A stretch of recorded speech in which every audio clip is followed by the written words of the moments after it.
Okay, folks, welcome back to another video. We're doing something very special today, and guys, we did this before. We did this a year and a half ago. Me, myself, and I, and my partner here in crime, not in anything else, Cameron Lambeau, who is with Cross Country Mortgage. Who, if you guys are moving here and get a loan for a house, chances are you're going to speak to him because he's my partner. We are going to be talking today. We wanted to give you guys a fresh perspective, give you a little market update. So that's what we're sitting here doing. So stay tuned, strap in, get your snacks, your drinks.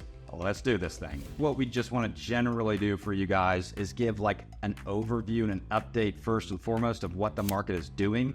And I think the best place to start with that is what everyone's saying right now, what everyone's afraid of is interest rates. Talking about interest rates and how they have affected, by and large, the entire housing market across the country. So because I'm on the transaction, well, we're both on the transaction side. He's on the loan side. He's the numbers guy. This is my quant. He gets all the numbers. So we'll let Cameron kind of dig into what the interest rates have done in large to the Lubbock housing market. Like Andrew said, interest rates definitely the big topic of the last probably year and a half. The thing you guys understand about interest rates is it's all inflation driven. We see higher inflation, the price of goods going up, we're going to see higher interest rates. When we see inflation come down, we'll see interest rates come down. So that's why during the pandemic era, we saw such low interest rates because the Fed is printing so much money, driving the interest rates down. But that also caused an influx of money into the market, which made people spend money, and the cost of goods started to increase. So that's why we saw interest rates, and we still see interest rates so high. The Fed is getting inflation under control, and we're starting to see that decline. But as of right now, we're still seeing rates in the low 7s, high 6s, just depending on the scenario. But interest rates definitely have an impact on the overall market. And the reason we wanted to talk about rates first is because the first question that we get when we're talking to someone like you, prospective home buyer, hopefully, please, and if you are interested in buying a home here, this is my number. Give me a ring, shoot me an email, email's in the description. Do not hesitate to reach out to me. Me and Cameron will help you get here safe and sound. It's right here. Don't hesitate, do it. But anyway, the reason we want to talk about interest rates specifically is because that is the first question I always hear from people, almost always, is what are rates at? What are rates doing? Well, that's why we had to talk about it out the gate. Now, we made a video, like I said, about a year and a half ago, kind of predicting, I think we nailed it. What was going to happen now was that rates probably weren't going to go down for a substantial amount of time. But now that we're a year and a half into this thing, we are projecting that they're probably going to start coming down and what that's going to do to prices. So what I've seen personally from the people that I'm working with now most of the time are either investors, people who are trying to buy real estate and rent it out, which is a great thing to do in Lubbock, by the way. I do it myself. Or folks that are maybe we're on the sidelines back when rates were like 2.5%, 3%, and now we're coming in and offering $20,000 or $30,000 off on a house or getting crazy concessions on a house because the sellers are not in the driver's seat anymore. Really, the buyers are more in the driver's seat, which is a good thing and large if you're buying a house. Yeah, homes are sitting on the market a little bit longer, but we're still seeing a really strong demand. So what we're seeing the majority of our clients do is they will, like Andrew said, either negotiate on the price or they will get a seller credit. A seller credit is a really good route to go because with the seller credit, it gives you more flexibility. You can obviously reduce your closing costs. So you can have the seller basically cover all or a portion of your closing costs. But you can also use it to get the seller to buy your interest rate down. You can do it a permanent buy down or a temporary buy down. So it gives you a lot more options than simply just negotiating on the price. So that's huge. What he just said is huge. So that means if you're looking to buy a house right now, instead of, and we've said this for years and years now, at this point, like 4 years I've been doing the channel, and I've said this multiple times, instead of offering like $20,000 or $30,000 over, now we're getting maybe offering $10,000 under and getting the seller to cover $10,000 to $15,000 in closing costs for you. That means you have to bring $10,000 to $15,000 less to closing than you would like 3 years ago, which is insane. I have a linear interjection here, so I'll put an asterisk on what he just said. There are limits, so depending on your loan type and what loan program you're using, how much you're putting down, there are caps on what a seller can provide in a seller credit. We can go over that in a different video, but there are caps. What he's saying is true, but it just depends on what the cap is. We just have to make sure we're not going over that. Correct. And what I want to say here, I said it on the last video a year and a half. Warren Buffett famously has said, be greedy when others are fearful and be fearful when others are greedy. And right now, I'm just going to say it, not a lot of folks are greedy. And this is why we've been telling people, and obviously I'm a salesman, so like I get money for buying a house, but like I've said this also, I buy houses here myself. I own a rental portfolio here. So I'm invested in this city specifically because I believe in it. I'm still buying houses here. a year and a half later.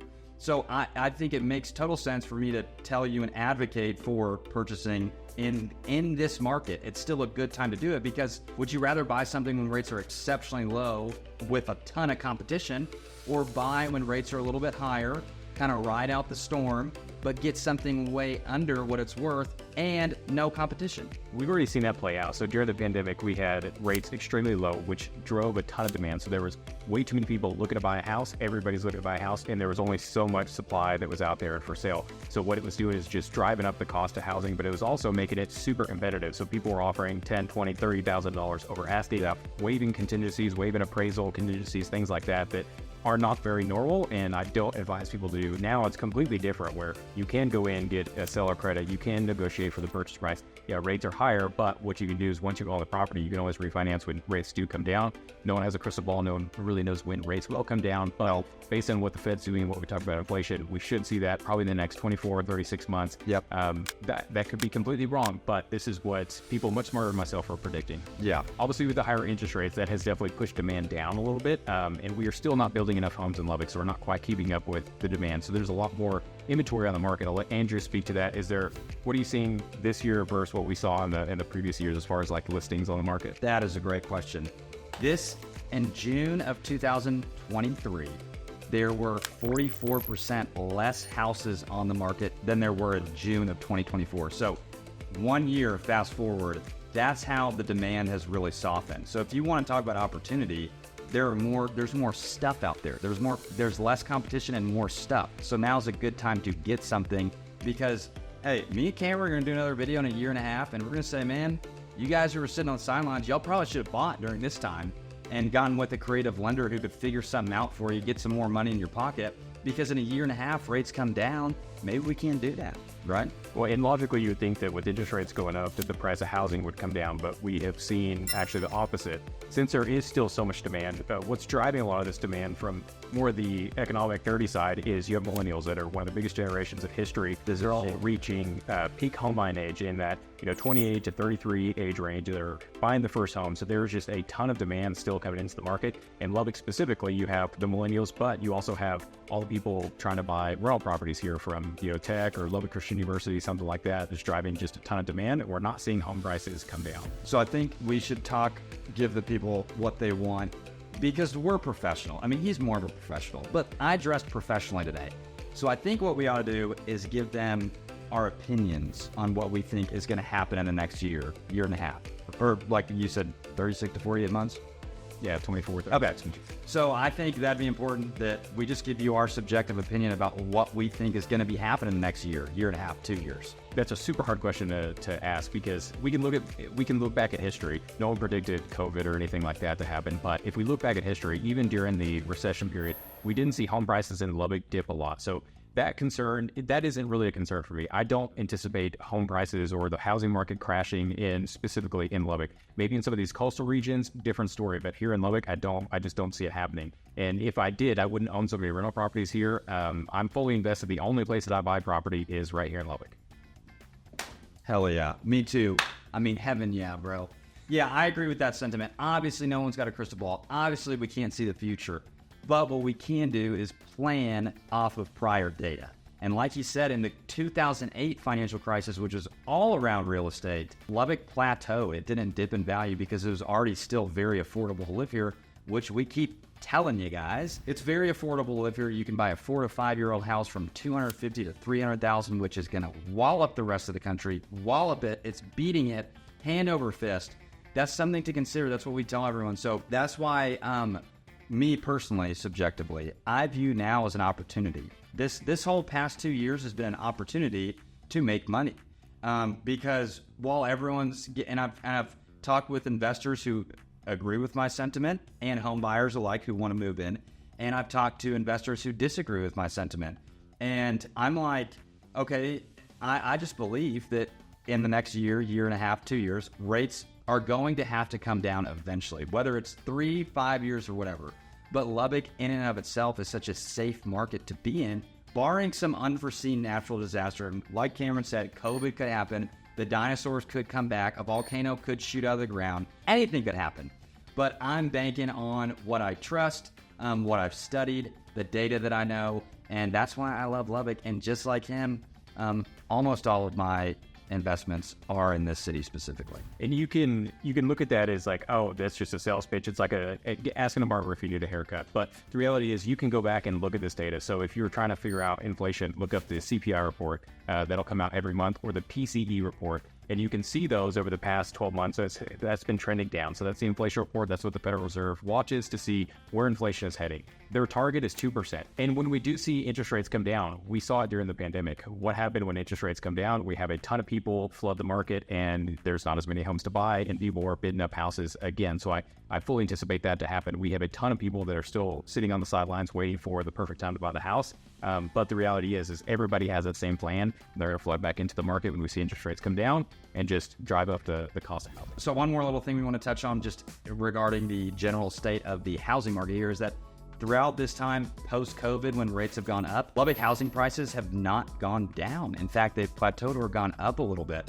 And Cameron likes to say something about the Lubbock housing market, which I think he should interject here. I mean, Lubbock is a very slow and steady market. We don't really see these boom or bust cycles like you would see in even Dallas, for example. But, coastal cities or places like Arizona and Idaho, that you're seeing more of these boom and bust. You'll see a run up of prices 15, 20%, and then they start to come down. Lubbock historically has been a very slow and steady growth at like 3 to 4%. We're still seeing that pretty consistently now. Okay, so like I said at the beginning of the video, we're talking about interest rates. The number one thing that I get asked is, should I buy now or should I wait for rates to come down? And I think that a lot of people are thinking about that. And I would say definitively, buy now.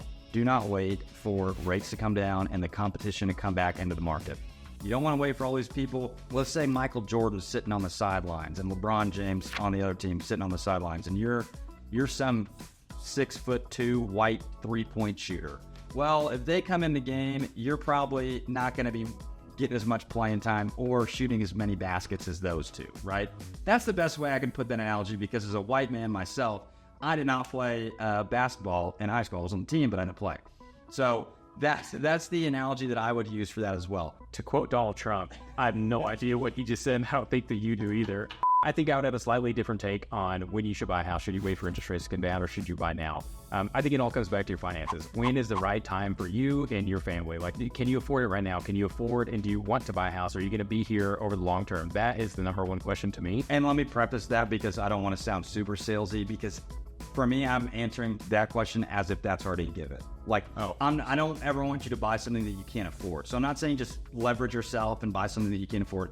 That's a total given. If you can afford to do it and it makes financial sense, then absolutely now's the time to do it. If not, then don't. Being on the finance side, I look at being more nerdy and looking at those, and those are the questions that I ask. I know he already asked those questions too, so he's already assuming that you can do that. So if that is a given, if you can't afford a house, you want to buy a house, and you're going to stay here for a period of time, then I think that we can look back at the data. Interest rates come down, it's going to increase demand. Right now, the builders still aren't keeping up with the demand for housing. So if we see interest rates come down, we're going to see more demand come into the market, and we're going to see less inventory that's going to raise prices. So I think that's a given. I would not, if you can't afford it and you want to buy now, don't wait. Okay, so if you're on the fence, if you're thinking about it and you don't want to, you're either buying here to move or you're buying here to invest, you don't have to be locked into the traditional sort of lending, conventional loan thing. Fortunately for us, our friend Cameron has a lot of good options that could help you maybe get a little creative with the process. There's a lot of options. Of course, we have our regular conventional FHA, VA, USDA loans on top of jumbo loans, but there's also specialty programs. We have what's called a doctor loan that'll basically allow a medical doctor to be able to buy a house up to $1 million with 0% down and no mortgage insurance. We also have bank statement loans. So if you're self-employed, we can use your bank statements as income instead of using tax returns. For the investors out there, we have DSCR loans that we can use the income of the property to qualify you. Or if you're buying here and you're relocating, you're short on funds, we have down payment assistance programs to help you get into the house for a lot less. And we've seen that happen recently. Like, I just had some clients buy a duplex recently, and the DSCR loan, they were able to use the rental income on the duplex to get their loan, essentially, because the rental income was enough to cover the principal, interest, taxes, and insurance, and they were able to purchase their duplex. And they did that based off of the loan that's, you wouldn't say conventional. No, definitely not conventional. It's not using your own personal income. It is using the income from the property to qualify. So why are people moving to Lubbock? I think we could both probably answer that question, but the majority of the clients that I work with from Andrew are relocating to Lubbock, and there's a ton of people relocating from all over the place. All over. The majority that I see are moving from a blue state. They're tired of the high crime, the low affordability. They're moving here for something that's more affordable, aligns with their values, and a safer place that they can actually raise their kids. Yep. That's pretty much all we're seeing is a lot of people when they call me, if it's not interest rates, it's politics. And Lubbock is a safe haven for all of your anti-blue needs. Well, guys, we just want to do kind of a fresh, updated market update. Well, thank you guys so much for watching. I've been Andrew. This has been Cameron. And you got my number. You got my email. Reach out however you want to do it. And we will see you guys on the next one. Toodles.